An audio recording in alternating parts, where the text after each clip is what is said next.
Jesus nos avisou: quando isso acontecer, será tarde demais. As palavras de Jesus atravessaram os séculos como um aviso silencioso, muitas vezes ignorado, mas nunca esquecido. Sinais surgiriam antes do fim, claros para quem vigia, invisíveis para quem vive distraído. Agora o mundo inteiro parece estremecer com dores que crescem em frequência e intensidade. Na terra, conflitos. No céu, silêncio. Tudo se move como peças de um plano que avança sem que percebamos. Ele disse que quando certas coisas começassem a acontecer, seria tarde demais para mudar de caminho. O relógio invisível já está marcando as últimas horas, e cada sinal que ele descreveu está diante dos nossos olhos.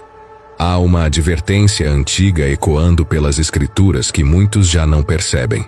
Jesus Cristo, ao falar sobre o fim dos tempos, não deixou o mundo às cegas. Ele descreveu sinais claros sobre a sua segunda vinda. Sinais que se manifestariam como um relógio silencioso, avançando rumo a um ponto inevitável. Hoje, quando guerras e rumores de guerras dominam manchetes, quando pestes e terremotos parecem multiplicar-se, quando a sensação global é de que algo enorme está se movendo nas sombras, é impossível não lembrar das palavras do Senhor no Evangelho de Mateus, capítulo 24. Ele disse: olhai, não vos assusteis, porque é necessário que isso aconteça, mas ainda não será o fim. Porque se levantará nação contra nação, e reino contra reino, e haverá fomes e pestes e terremotos em vários lugares. Porém, tudo isso é o princípio das dores. Jesus comparou os últimos dias às dores de parto. Uma mulher em trabalho de parto sente contrações que aumentam em intensidade e frequência até o momento do nascimento. É um sofrimento que carrega propósito. Cada dor anuncia que algo novo está prestes a surgir. Assim também, os sinais que vemos hoje não são meros acidentes da história, mas indícios de que uma nova era se aproxima. A profecia não apresenta um caos sem direção, mas um processo gestado por Deus para preparar o mundo para o retorno do verdadeiro rei. O que torna essa metáfora ainda mais poderosa é que o parto não pode ser interrompido. Quando as dores começam, nada consegue revertê-las. Elas avançam, inevitáveis, cada vez mais fortes, cada vez mais próximas umas das outras, até que a nova vida venha à luz. Da mesma forma, os eventos globais que vemos hoje, crises geopolíticas, pandemias que paralisam o planeta, catástrofes naturais inesperadas, fome em meio à tecnologia avançada, são dores que se aceleram. Não são sinais de que tudo está fora de controle, mas de que a história caminha para um clímax que Cristo anunciou com precisão. A humanidade tenta explicar esses acontecimentos como ciclos naturais, resultado de política instável ou mudanças climáticas. Mas há um aspecto espiritual mais profundo. O pecado trouxe desordem à criação desde o Éden. Romanos capítulo 8 fala que toda a criação geme e está com dores de parto até agora, aguardando a redenção final. Os desastres globais são ecos desse gemido coletivo, lembrando que o mundo não está completo, que algo precisa ser restaurado. Jesus nos avisou que quando esses sinais começassem a intensificar-se, não deveríamos entrar em pânico, mas perceber que o plano de Deus está se cumprindo. Nos últimos anos, vemos guerras não apenas em campos de batalha tradicionais, mas em arenas cibernéticas e econômicas. Vemos terremotos registrados em lugares antes estáveis, fome se espalhando apesar da abundância tecnológica e doenças novas desafiando a ciência. É como se cada camada de segurança humana fosse retirada, revelando a fragilidade de um planeta que se julga autossuficiente. Ao mesmo tempo, a velocidade das informações aumenta o impacto emocional dessas crises. Uma guerra iniciada em um canto do mundo abala mercados globais em minutos. Uma doença desconhecida paralisa nações inteiras em semanas. Um desastre natural altera climas e economias rapidamente. A sensação coletiva é de vulnerabilidade e desorientação. Exatamente o que Jesus disse que aconteceria. Mas há um detalhe crucial nas palavras dele: não vos assusteis. Isso não significa indiferença, mas confiança. Ele avisou que essas dores não são o fim, e sim o anúncio de que algo novo está chegando. O nascimento do reino. Para quem não crê, são notícias assustadoras. Para quem compreende a promessa, são sinais de que a redenção se aproxima. É o início de um processo que culminará na restauração final de todas as coisas. Esses primeiros sinais, que parecem apenas tragédias, na verdade são um convite à vigilância espiritual. Eles se intensificam para despertar um mundo adormecido, um povo que talvez tenha esquecido a urgência da fé. Cada terremoto, cada colapso social, cada epidemia serve como um toque de despertar para quem deseja ouvir. Porém, como Jesus advertiu, muitos preferem ignorar, como nos dias de Noé, quando a vida continuava normalmente até que o dilúvio chegou. Essa consciência muda completamente a forma como interpretamos as manchetes. Ao invés de desespero ou indiferença, surge uma percepção nova. O que parecia aleatório é parte de algo muito maior. Cada dor de parto anuncia a aproximação de um reino que virá para restaurar justiça e paz. Mas assim como a gestação tem etapas, esse é apenas o começo. Há um processo espiritual acontecendo dentro da própria fé cristã, um movimento silencioso que está separando o que é verdadeiro do que é apenas aparência. E é exatamente nesse ponto que se abre a próxima grande revelação, aquela que Jesus anunciou não sobre guerras ou desastres externos, mas sobre algo que aconteceria dentro da própria igreja, abalando estruturas, purificando corações e revelando quem realmente está preparado para suportar o que virá. A crise da igreja. Se os sinais no mundo anunciam que algo grandioso se aproxima, há um outro campo onde o movimento é ainda mais silencioso e profundo. O coração da própria fé cristã. Jesus não alertou apenas para guerras, fomes e terremotos. Ele também descreveu um terremoto espiritual que atingiria sua própria casa. É aqui que a profecia se torna íntima e desconfortável, porque deixa de falar do que acontece lá fora e começa a expor o que acontece dentro da igreja. No Evangelho de Mateus capítulo 24, o Senhor advertiu: então vos hão de entregar para serdes atormentados, e matar-vos-ão, e sereis odiados de todas as nações por causa do meu nome. Nesse tempo muitos hão de se escandalizar, trair-se-ão uns aos outros e mutuamente se odiarão. Surgirão muitos falsos profetas e enganarão a muitos, e por se multiplicar a iniquidade, o amor de muitos esfriará. Mas aquele que perseverar até o fim será salvo. E este evangelho do reino será pregado em todo o mundo, em testemunho a todas as nações, e então virá o fim. Essas palavras descrevem um paradoxo desconcertante. Por um lado, a igreja será perseguida como nunca antes, perderá influência cultural e será rejeitada por grande parte do mundo.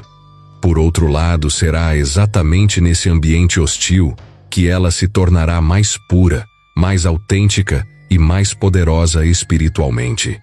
É como se Deus estivesse permitindo que a pressão expusesse o que é verdadeiro e queimasse as ilusões. Durante séculos, em muitos lugares, ser cristão trouxe certo status social. Havia benefícios culturais, redes de apoio, respeito moral e até vantagens profissionais. Mas Jesus avisou que isso mudaria. Ele disse que seguir seu nome se tornaria custoso, que a hostilidade seria global e que os discípulos seriam vistos não como inocentes injustiçados, mas como ameaças à ordem e ao progresso humano. Hoje, vemos essa mudança se consolidar. Convicções cristãs básicas que por gerações foram aceitas como princípios morais, são agora rotuladas como discursos de ódio ou atraso social. Em muitos países, leis e políticas começam a restringir a liberdade de expressar fé pública, enquanto a cultura popular retrata seguidores de Cristo como intolerantes e perigosos. Esse ambiente é mais do que uma mudança social, é um teste espiritual. Quando seguir Jesus deixa de ser conveniente e passa a custar reputação, trabalho e até segurança, fica evidente quem realmente crê e quem apenas fazia parte de uma tradição. O próprio Cristo contou a parábola do trigo e do joio, explicando que ambos cresceriam juntos até a colheita, mas que chegaria o tempo de separação. O fogo da perseguição funciona como esse momento. Aquilo que é superficial se dissolve e o que é verdadeiro permanece. Para muitos, essa purificação é dolorosa. Igrejas veem membros se afastando quando a fé deixa de trazer vantagens. Pessoas que se diziam cristãs abandonam princípios quando estes entram em conflito com o que o mundo exige. O amor que antes parecia forte se esfria diante da iniquidade crescente. Mas, paradoxalmente, esse processo produz algo poderoso. Os que permanecem, permanecem porque têm raízes profundas. Não ficam pela cultura, pelo conforto ou pela aparência, mas porque conheceram pessoalmente aquele que seguiram. E quando a fé deixa de ser superficial, algo extraordinário acontece. A mensagem se torna viva e urgente. Os que permanecem não pregam para agradar, mas para salvar. Eles sabem que o tempo é curto e que o custo é alto. E isso dá um peso novo às palavras do Evangelho. É assim que, mesmo com menos recursos e menos aceitação social, a igreja genuína impacta mais profundamente. O fogo da perseguição elimina distrações e dá clareza à missão. Jesus foi claro ao dizer que, enquanto muitos se afastam e a hostilidade aumenta, este evangelho do reino será pregado em todo o mundo em testemunho a todas as nações. Esse é outro paradoxo divino. A igreja perseguida é a igreja que mais alcança. Quando crer envolve risco, não há espaço para um evangelho diluído. A mensagem volta a ser radical, clara e transformadora. Pessoas comuns, dispostas a pagar o preço da fé, tornam-se testemunhas vivas que despertam curiosidade e esperança, até nos lugares mais hostis. Ao longo da história, períodos de perseguição sempre produziram testemunhos marcantes. No Império Romano, cristãos que enfrentaram a morte com coragem tocaram multidões. Nos séculos recentes, igrejas clandestinas floresceram em regimes que tentaram destruí-las. Hoje, com a tecnologia conectando o planeta, um cristão fiel pode impactar milhões sem sair de casa. Tradutores trabalham em ritmo acelerado para levar a Bíblia a povos que nunca a tiveram. Plataformas digitais alcançam culturas fechadas, e missionários encontram portas abertas por rotas antes impossíveis. O cenário descrito por Jesus, um mundo hostil, mas com o evangelho sendo pregado em toda parte, nunca foi tão plausível quanto agora. Há algo solene nesse processo. Não se trata apenas de números ou estratégias, mas de autenticidade.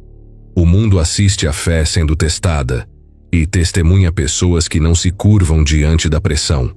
Esse testemunho silencioso vale mais que qualquer discurso.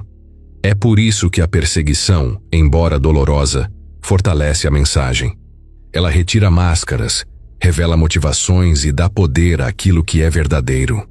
Contudo, junto com essa purificação vem outro perigo que Jesus apontou. No meio da pressão, surgem vozes oferecendo caminhos mais fáceis.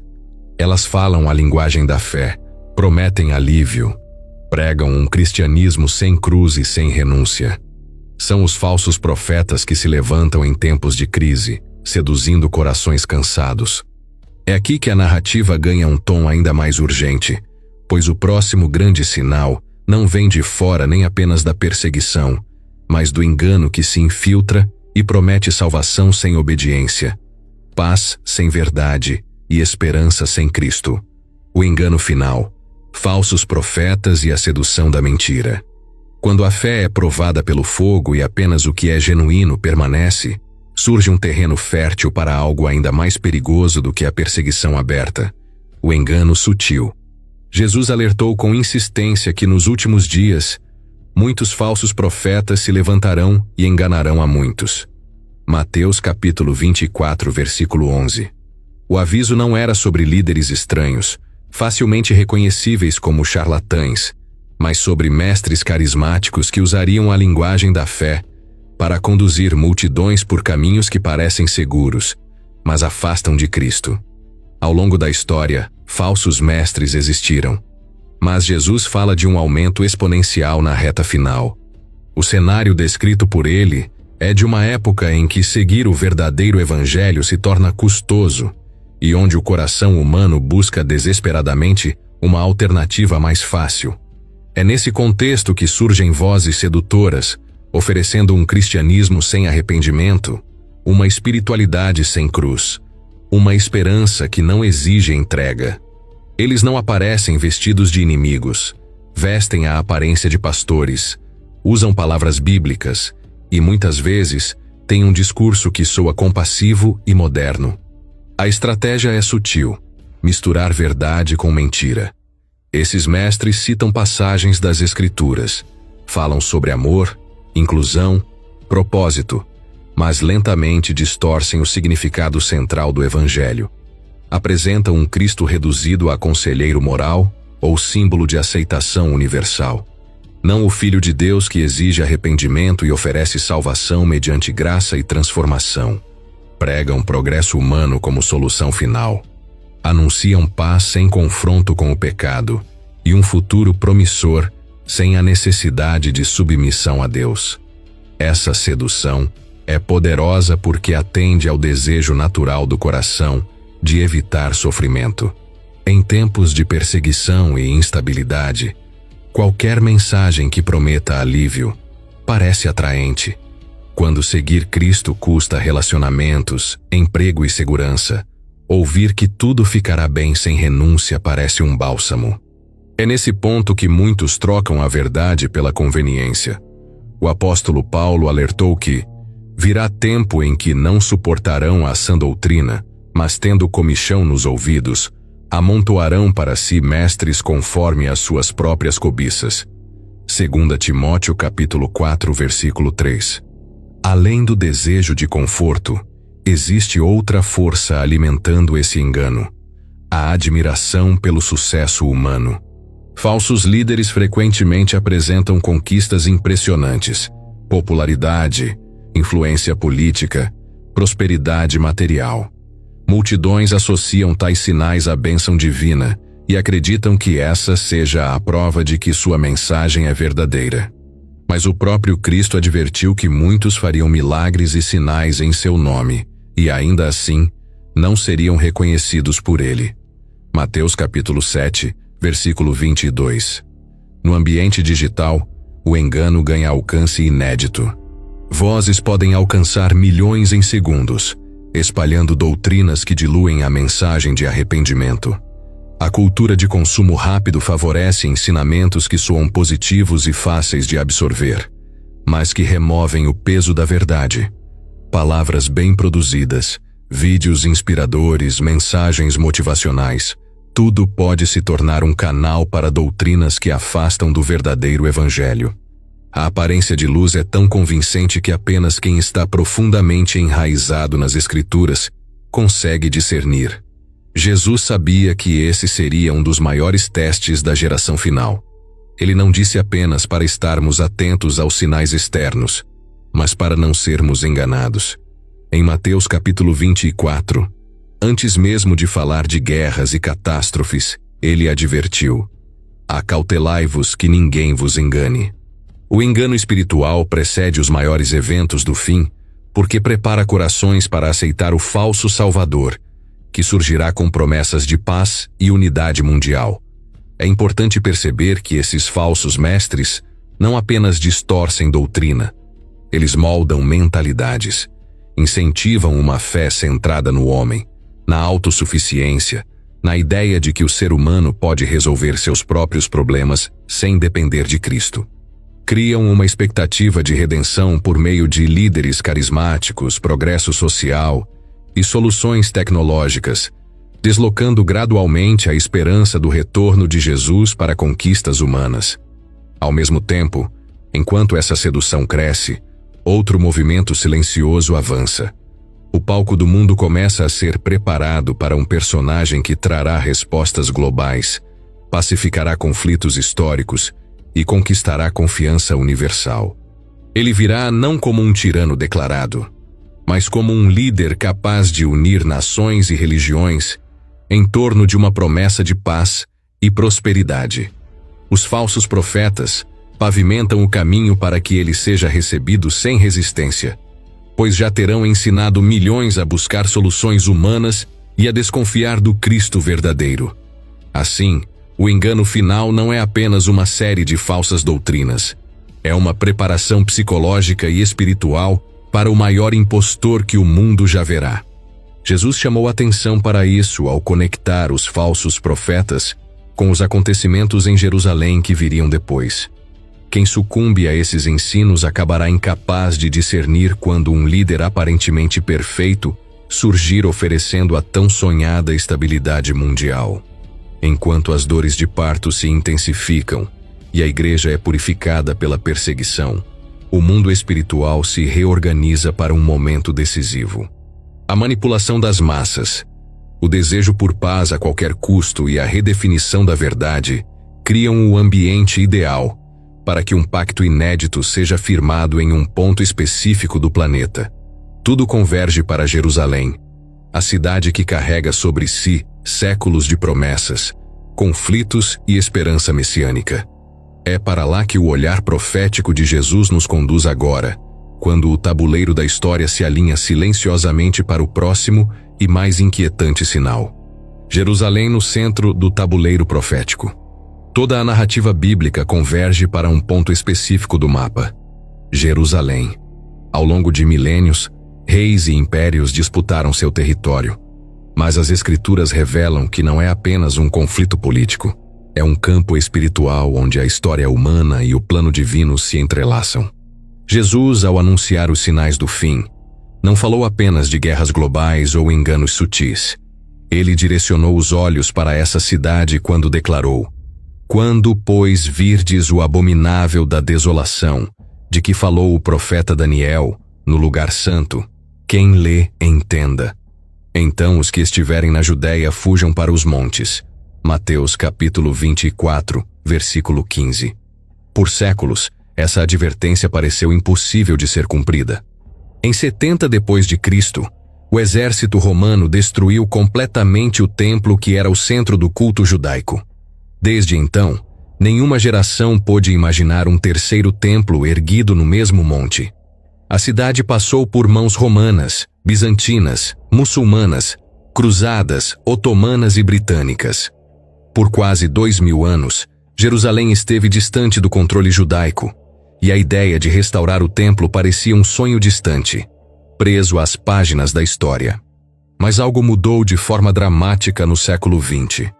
Em 1948, Israel renasceu como nação após quase 2 milênios de dispersão, cumprindo promessas antigas como as de Ezequiel capítulo 37, sobre o vale de ossos secos que voltam à vida. E em 1967, durante a Guerra dos 6 Dias, Jerusalém retornou ao controle israelense. Foi um ponto de virada profético para muitos estudiosos. Pela primeira vez desde a destruição romana, o povo judeu tinha acesso novamente ao local onde o templo foi erguido. Esse marco reacendeu antigas discussões e expectativas que antes pareciam enterradas. Hoje, enquanto o mundo observa outras crises, movimentos discretos estão em andamento em Jerusalém. O Instituto do Templo, uma organização dedicada a preparar a restauração do culto bíblico, já recriou com precisão os utensílios sagrados descritos em Êxodo e Levítico: menorás de ouro, altares, vestes sacerdotais. Sacerdotes descendentes da tribo de Levi estão sendo treinados para retomar sacrifícios conforme a Torá. Até mesmo a criação da novilha vermelha, essencial para rituais de purificação, já foi registrada em Israel, algo que durante séculos parecia impossível. Tudo avança em silêncio, mas de forma planejada. No entanto, o maior obstáculo sempre foi o Monte do Templo. Atualmente, o local é administrado por uma autoridade islâmica, e ali se encontram o Domo da Rocha e a Mesquita de Al-Aqsa, um dos lugares mais sensíveis do planeta. Durante décadas, parecia impensável qualquer alteração no status desse território. Porém, nos últimos anos, líderes políticos e religiosos começaram a discutir soluções inesperadas, desde a possibilidade de dividir áreas do monte até a construção subterrânea, ou acordos inéditos de compartilhamento do espaço. Ideias que antes soavam utópicas agora aparecem em conversas diplomáticas, ainda que reservadas. A tecnologia e a diplomacia global também mudaram o cenário. Vivemos numa era onde alianças improváveis surgem em busca de estabilidade econômica e paz estratégica. Conflitos históricos no Oriente Médio estão cedendo espaço a tratados inéditos de cooperação. Tudo isso aproxima a possibilidade de um pacto amplo que permita aos judeus retomarem o culto no local mais disputado da terra.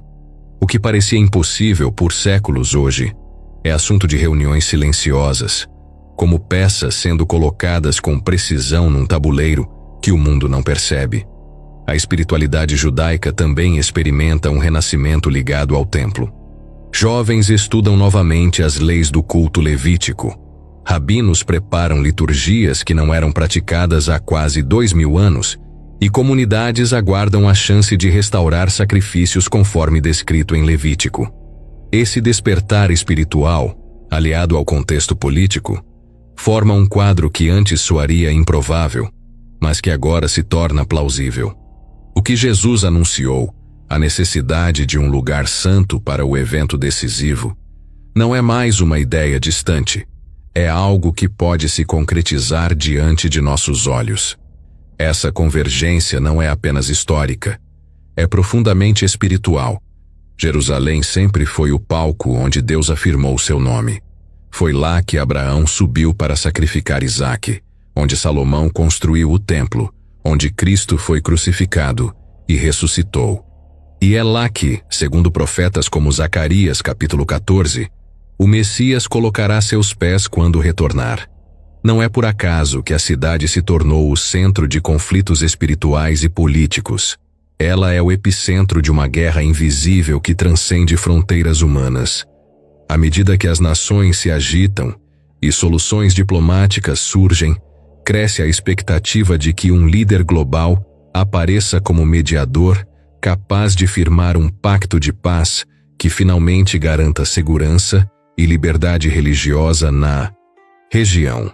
Esse anseio por estabilidade prepara o terreno para alguém que prometa resolver o impasse milenar. O mundo, cansado de conflitos intermináveis, estará pronto para aplaudir qualquer voz que traga esperança e equilíbrio ao Oriente Médio. É justamente nesse ponto que a profecia de Jesus ganha um tom ainda mais urgente.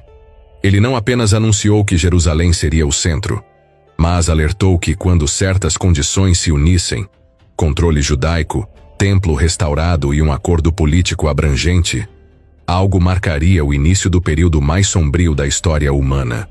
Esse evento é chamado de Abominação da Desolação, descrito por Daniel e reafirmado por Cristo como o ponto sem retorno. E enquanto o cenário geopolítico parece se alinhar, enquanto estruturas religiosas se preparam em silêncio, e enquanto o desejo por paz cresce globalmente, um espaço está sendo aberto para o surgimento de uma figura que trará respostas irresistíveis. Ele virá envolto em promessas de unidade e segurança, conquistando a confiança das nações e ganhando espaço no coração de Israel. É nesse momento que o aviso de Jesus se tornará mais vivo do que nunca, pois a entrada desse líder no lugar santo não será apenas um ato político, mas a virada espiritual que mudará o destino do mundo. A abominação da desolação. Antes de continuarmos, se este conteúdo tem abençoado sua vida, curta, comente e compartilhe. Se inscreva no canal. E se quiser abençoar o canal, clique no botão Valeu Demais. E deixe uma oferta de qualquer valor ou se torne membro. Assim, continuamos investindo em pesquisa e melhorias para abençoar ainda mais a sua vida. Continuando. Quando Jesus falou sobre a abominação da desolação, ele mudou o tom de suas palavras. Até então, descrevia sinais que despertariam a atenção. Mas aqui a advertência se torna urgente, quase um clamor para que ninguém seja pego desprevenido. Quando, pois, virdes o abominável da desolação, de que falou o profeta Daniel no lugar santo, quem lê entenda. Então os que estiverem na Judéia fujam para os montes. Mateus capítulo 24, versículo 15. É como se nesse ponto a história deixasse de avançar lentamente e entrasse num caminho sem retorno. Para compreender a gravidade desse aviso, é preciso voltar ao livro de Daniel. Mais de 500 anos antes de Cristo, o profeta viu em visão um governante futuro que firmaria um pacto de 7 anos com muitos, inclusive com Israel. Durante metade desse período, pareceria um líder pacífico e sábio, capaz de estabilizar o mundo e trazer paz à região mais instável do planeta. Mas, na metade dos 7 anos, ele quebraria o acordo, cessaria os sacrifícios e cometeria um ato de blasfêmia suprema: entrar no templo de Deus, declarar-se divino e exigir adoração. Ele confirmará uma aliança com muitos por uma semana, e na metade da semana fará cessar o sacrifício e a oferta de manjares. Sobre a asa das abominações virá o assolador. Daniel capítulo 9, versículo 27. Durante séculos, essa profecia parecia teórica. Não havia templo em Jerusalém. Não existia cenário político para um pacto mundial, e a ideia de um líder global com tamanha influência soava improvável. Hoje, porém, cada peça do tabuleiro está sendo silenciosamente posicionada. O templo pode ser reconstruído a qualquer momento, alianças diplomáticas inéditas estão em andamento, e a tecnologia global permite que um governante tenha influência em tempo real sobre todo o planeta. Esse homem, chamado nas Escrituras de várias formas, o Anticristo, o homem da iniquidade, a besta, não se apresentará como inimigo no início. Pelo contrário, ele surgirá como o pacificador que o mundo sempre sonhou. Resolverá crises internacionais, trará soluções para conflitos históricos e conquistará a confiança de líderes de diversas religiões. Para Israel, será um aliado sem precedentes, garantindo segurança e permitindo a retomada do culto no templo. Muitos verão nele a concretização de esperanças antigas de paz. Mas esse encanto terá prazo curto. No meio do pacto, ele revelará sua verdadeira natureza. O que parecia um mediador se tornará opressor. Ele invadirá o lugar mais sagrado do judaísmo, o Santo dos Santos, e proclamará ser Deus. O apóstolo Paulo descreveu esse momento com precisão. O homem do pecado, o filho da perdição, que se opõe e se levanta contra tudo o que se chama Deus, ou objeto de culto, de sorte que se assentará como Deus no templo de Deus, querendo parecer Deus. 2 Tessalonicenses capítulo 2, versículo 4. Esse ato não será apenas político, mas profundamente espiritual. É o auge da rebelião humana, a tentativa final de usurpar o lugar do Criador. Jesus avisou que quando isso acontecer, não haverá tempo para reflexão ou preparo tardio. A urgência de suas palavras, fujam para os montes, mostra que, a partir daí, começa um período de tribulação sem precedentes. Não se trata de instabilidade comum, é o início de uma era onde o mal exercerá controle global com sofisticação inédita. Apocalipse capítulo 13 descreve o sistema que acompanhará esse governo. Um mecanismo econômico e político que exigirá uma marca para comprar ou vender, estabelecendo vigilância e controle total sobre a sociedade. A todos, pequenos e grandes, ricos e pobres, livres e escravos, faz que lhe seja dada uma marca na mão direita ou na testa, para que ninguém possa comprar ou vender, senão aquele que tiver a marca. Apocalipse capítulo 13, versículos 16 e 17. O que parecia impossível no passado hoje é tecnicamente viável. Sistemas financeiros digitais, identificação biométrica, inteligência artificial e redes de vigilância global criam o ambiente ideal para que esse controle seja implantado. A perseguição que se seguirá não será caótica e desorganizada como em eras passadas. Será sistemática, apoiada por tecnologia e legitimada por narrativas que já estão sendo construídas. Aqueles que rejeitarem a adoração ao líder mundial serão marginalizados, cortados do sistema econômico e perseguidos como inimigos da paz. A opinião pública, moldada por décadas de propaganda contra princípios cristãos, verá isso não como tirania, mas como necessidade para manter estabilidade. Esse será também o momento em que a esperança superficial se desfará. Quem construiu fé apenas em experiências emocionais ou conveniência não resistirá. Apenas aqueles que estão enraizados na verdade suportarão a pressão. Jesus disse: "Mas aquele que perseverar até o fim será salvo." Mateus capítulo 24, versículo 13. Não se trata de salvação conquistada pelo esforço humano, mas de perseverança que prova a autenticidade de uma fé viva. O impacto desse evento em Jerusalém será global. As notícias correrão instantaneamente, transmitidas por cada tela, cada rede social, cada canal de comunicação. O mundo verá o homem que se apresenta como Salvador se declarar divino no lugar onde Deus estabeleceu seu nome. Para muitos, parecerá uma vitória do progresso humano. Para os que conhecem as Escrituras, será o sinal definitivo de que a história entrou em sua reta final. É difícil imaginar o peso emocional desse momento. Para Israel, será um choque devastador. O aliado que parecia garantir segurança revelará ser o maior opressor. Para os fiéis espalhados pelo mundo, será um tempo de decisão radical. O preço da fidelidade aumentará, mas também a clareza sobre quem realmente é Senhor. É o início de uma tribulação que Jesus descreveu como tal como nunca houve desde o princípio do mundo até agora, nem jamais haverá. Mateus capítulo 24, versículo 21. No entanto, mesmo diante desse cenário sombrio, há um propósito maior sendo cumprido. O plano de Deus não é derrotado pelo auge da rebelião. Pelo contrário, Ele permite que a iniquidade atinja seu limite antes de intervir de forma definitiva. Cada evento empurra a história para o clímax final, o retorno do verdadeiro rei para restaurar justiça e luz. E é justamente nesse ponto de máxima escuridão que um sinal inesperado surgirá, não vindo da política ou da guerra, mas do próprio cosmos. Um momento em que toda a criação parecerá reagir ao abuso do sagrado, e os céus se prepararão para revelar o que nenhuma mentira poderá encobrir. O último sinal: Deus apaga as luzes do universo.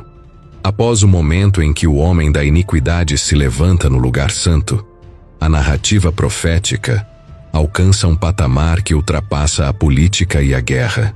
É como se a própria criação começasse a responder ao desafio lançado contra o Criador. Jesus descreveu um acontecimento cósmico que nenhum ser humano poderá ignorar. Um sinal que não depende de interpretações ou teorias. Logo depois da tribulação daqueles dias, o sol escurecerá, a lua não dará a sua luz, as estrelas cairão do céu, e as potências do céu serão abaladas. Então aparecerá no céu o sinal do Filho do Homem, e todas as tribos da terra se lamentarão, e verão o Filho do Homem vindo sobre as nuvens do céu, com poder e grande glória. Mateus capítulo 24, versículos 29 a 30. Este não será um eclipse comum, nem um fenômeno astronômico explicável. Será uma suspensão do próprio funcionamento do universo como o conhecemos. O Sol, fonte de vida e luz para toda a Terra, será silenciado. A Lua, que sempre refletiu brilho mesmo nas noites mais escuras, se apagará. As estrelas, marcadoras de tempo e orientação desde a antiguidade, cairão como se o céu fosse rasgado. Isaías já havia anunciado: os exércitos celestes se dissolverão, e os céus se enrolarão como um pergaminho. Todo o seu exército cairá, como cai a folha da videira, como cai o figo da figueira. Isaías capítulo 34, versículo 4. Joel reforçou: o sol se converterá em trevas e a lua em sangue, antes que venha o grande e terrível dia do Senhor. Joel capítulo 2, versículo 31. Imagine o impacto psicológico e espiritual desse instante. Um mundo habituado à rotina da natureza verá tudo que parecia estável desmoronar. Nenhum poder humano poderá explicar ou controlar. Não haverá luz elétrica suficiente para enfrentar o vazio do sol. nem tecnologia capaz de substituir o que Deus desligar. Será como se o Criador dissesse: basta. É o prelúdio de algo que os homens não podem deter. Esse ato divino tem um significado profundo. Antes de revelar a glória do Cristo que volta, Deus apaga toda a luz natural para que nenhuma distração permaneça. Se o sol brilhasse, poderiam atribuir o fenômeno a um evento astronômico. Se as estrelas permanecessem, haveria espaço para explicações científicas. Mas quando tudo se apagar, a escuridão será absoluta, e então o verdadeiro Rei surgirá como única fonte de luz. Porque como o relâmpago sai do Oriente e se mostra até ao Ocidente, assim será também a vinda do Filho do Homem. Mateus capítulo 24, versículo 27. Esse cenário tem uma força espiritual tremenda. Durante toda a história humana, os homens buscaram luz em suas próprias obras, ciência, progresso e filosofias. Mas nesse momento, todas essas luzes se apagarão. A humanidade perceberá que nenhuma conquista substitui o Criador. Não haverá escapatória intelectual. Não haverá espaço para negar. Será um choque existencial. Todo o poder humano reduzido à impotência diante da manifestação de quem governa o universo. A Bíblia sempre conectou trevas e juízo. No Egito, uma das pragas foi uma escuridão palpável que antecedeu a libertação do povo de Deus. Nos Evangelhos, quando Cristo morreu na cruz, trevas cobriram a terra em pleno dia, sinalizando a gravidade daquele sacrifício. Agora, no fim dos tempos, uma escuridão ainda maior cobrirá toda a criação para anunciar que a história chegou ao seu clímax. Esse será o momento em que cada coração será confrontado sem possibilidade de fuga. Aqueles que rejeitaram Cristo verão o universo testemunhar contra eles. Os que zombaram dos sinais anteriores entenderão que não se tratava de alarmismo religioso, mas de uma advertência amorosa. Para os fiéis, no entanto, será um instante de reverência e esperança, pois saberão que a redenção finalmente chegou. Erguei as vossas cabeças, porque a vossa redenção se aproxima. Lucas capítulo 21, versículo 28. É impossível imaginar a intensidade emocional dessa cena. Uma humanidade mergulhada em caos político e engano espiritual, submissa ao governo de um líder que se declarou Deus, de repente verá o universo inteiro calar. Silêncio absoluto. Trevas que desafiam qualquer explicação. A sensação de que algo infinitamente maior está prestes a acontecer. Esse silêncio não será apenas ausência de som ou luz. Será o peso da presença divina se aproximando. Os profetas descreveram esse dia como terrível e glorioso ao mesmo tempo. Terrível para os que amaram as trevas, glorioso para os que aguardaram a vinda do Senhor. Essa tensão fará cada pessoa compreender que chegou o ponto final das escolhas. Não haverá mais espaço para arrependimento tardio ou mudança de rumo. O tempo de preparação terá se encerrado quando as luzes se apagarem. Mas mesmo diante desse quadro tão grandioso, Jesus não revelou esses sinais para gerar medo sem propósito. Ele os anunciou para despertar vigilância e fé perseverante. Ele quer que seus seguidores reconheçam o momento e não se deixem enganar, para que a esperança não seja abalada quando o mundo mergulhar em escuridão. É uma convocação silenciosa para viver atento, firme e comprometido antes que a noite caia. E quando esse último aviso ecoar pelo céu e a criação inteira permanecer em trevas, um novo som quebrará o silêncio. Uma trombeta ressoará com poder indescritível, e o verdadeiro Rei aparecerá em glória diante de todos. Mas antes de chegar a esse clímax, há uma verdade que precisa ser entendida. Esses sinais não foram dados para entreter ou assustar, mas para preparar cada coração enquanto ainda há tempo. A última etapa dessa jornada não é apenas reconhecer que o Rei vem, mas escolher viver pronto para recebê-lo. O chamado urgente. Quando as luzes do universo se apagam e o silêncio antecede a manifestação gloriosa do Filho do Homem, não haverá mais tempo para mudança. Esse é o ponto onde cada escolha feita se torna definitiva. Por isso, Jesus não revelou esses sinais apenas para informar sobre o fim dos tempos, mas para despertar um senso urgente de preparação enquanto ainda existe oportunidade. Ele advertiu: Vigiai, pois, porque não sabeis em que dia vem o vosso Senhor. Mateus capítulo 24, versículo 42. Viver atento não significa viver com medo constante, mas com consciência de que a vida presente não é tudo o que existe. As dores que abalaram o mundo, a purificação da igreja, o avanço do engano, a centralidade de Jerusalém e o surgimento do líder que desafiará Deus, cada um desses elementos não é apenas um evento isolado. São sinais que convidam à decisão. Eles lembram que a eternidade não é uma teoria distante, mas uma realidade que se aproxima com velocidade. Jesus repetiu várias vezes que o maior perigo dos últimos dias seria a distração. Ele disse que o mundo estaria vivendo normalmente, comendo, bebendo, casando-se, quando o dia chegasse, assim como nos dias de Noé. Muitos ignoraram a arca enquanto ela era construída diante de seus olhos, até que a porta se fechou e o dilúvio os alcançou. O maior engano é acreditar que sempre haverá mais tempo. Por isso a preparação espiritual é algo que não pode ser adiado. Ela não começa no dia em que o sol se apaga ou quando um líder mundial se proclama Deus. Começa agora, quando ainda há liberdade para se arrepender, buscar a Deus e alinhar a vida com a verdade de Cristo. Ele não prometeu uma jornada fácil, mas garantiu que quem permanece nele será sustentado mesmo nos tempos mais sombrios. Aquele que perseverar até o fim será salvo. Mateus capítulo 24, versículo 13. Perseverar aqui não é apenas resistir com esforço humano, mas manter uma fé viva que nasce de um relacionamento real com o Senhor. Significa cultivar intimidade com Ele, conhecer suas palavras, obedecer mesmo quando é impopular e não negociar princípios diante da pressão. O cristianismo cultural não sobreviverá à tribulação. Somente uma fé enraizada em Cristo suportará quando o mundo se voltar contra a verdade. Essa preparação também envolve discernimento. Vivemos em um tempo onde muitas vozes se levantam, algumas carregando a aparência de piedade, mas distorcendo o evangelho para adaptá-lo à cultura ou ao conforto humano.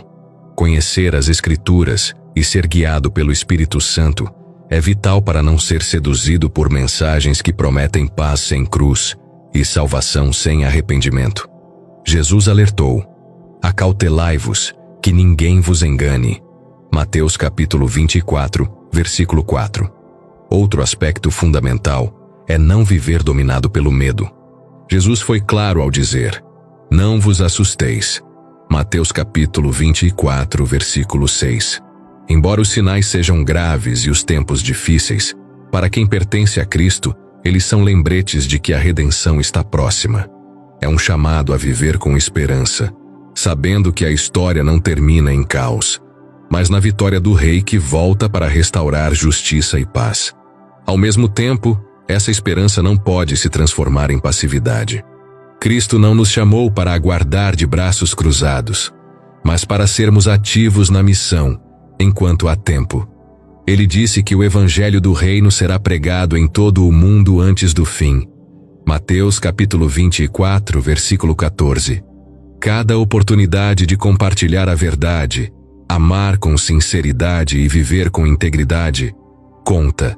Enquanto ainda existe liberdade para falar, agir e escolher, devemos fazê-lo com urgência.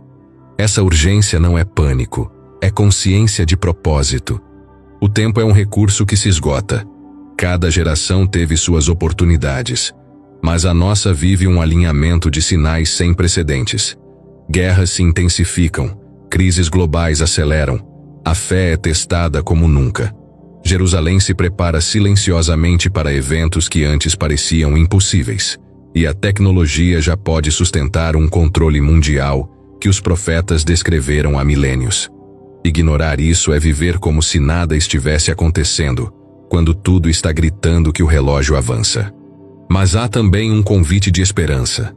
A Bíblia mostra que Deus não deseja que ninguém pereça, mas que todos venham ao arrependimento.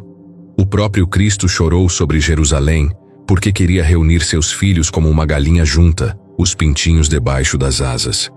O tempo ainda é de graça, ainda é possível voltar-se para ele antes que a porta se feche. Esse chamado não é de terror, mas de amor profundo. Um convite para abandonar a ilusão de autossuficiência e encontrar refúgio no único Salvador que venceu a morte. Para os que já creem, esse chamado é também para renovar a chama da fé. Não é hora de viver distraído, acomodado ou indiferente. É tempo de aprofundar-se na palavra, fortalecer a comunhão com Deus e estar preparado para dias de oposição. É tempo de ser sal e luz em um mundo que mergulha em escuridão. O cristão que vive assim não teme o futuro, porque sabe que o Rei está voltando e que nenhuma tribulação é maior que a glória que será revelada. E enquanto cada sinal se cumpre diante dos olhos atentos, fica claro que não estamos assistindo ao colapso aleatório da civilização, mas ao cumprimento preciso de um plano traçado desde o princípio. O Criador que anunciou o fim desde o começo está conduzindo a história até o momento em que a justiça será plenamente estabelecida. Tudo aponta para um retorno certo, majestoso e incontestável. O chamado de Jesus é direto: vigiar, permanecer fiel, resistir ao engano e viver com esperança ativa. Cada dor de parto, cada perseguição, cada avanço profético em Jerusalém, cada sombra que cresce sobre o mundo serve para lembrar que a eternidade está próxima e que ainda existe oportunidade para escolher a quem pertencemos. Antes que as luzes se apaguem, antes que o silêncio do céu seja rompido por trombetas, é tempo de decidir em que lado estaremos quando o Filho do Homem vier em glória. Os sinais que atravessamos não são apenas advertências frias sobre o fim de todas as coisas. São lembretes de um amor que se recusa a nos deixar adormecidos, enquanto a eternidade se aproxima.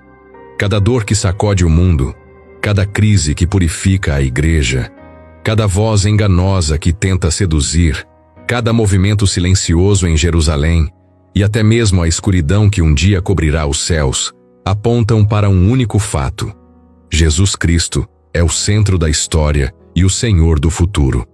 Ele mesmo suportou a cruz quando ninguém acreditava que o plano de Deus tinha sentido. Foi ali, entre trevas que cobriram a terra, que ele venceu o pecado e a morte. E é ele quem voltará para restaurar justiça, julgar o mal e consolar os que permaneceram fiéis. O Evangelho não é uma mensagem de medo, mas uma oferta de salvação antes que seja tarde. O Cristo que um dia entrou em Jerusalém, humilde sobre um jumento, voltará glorioso sobre as nuvens, e todo olho o verá. Por isso, o maior convite que os sinais fazem é ao arrependimento sincero. Não há tempo para a fé superficial, para viver distraído ou para negociar verdades eternas.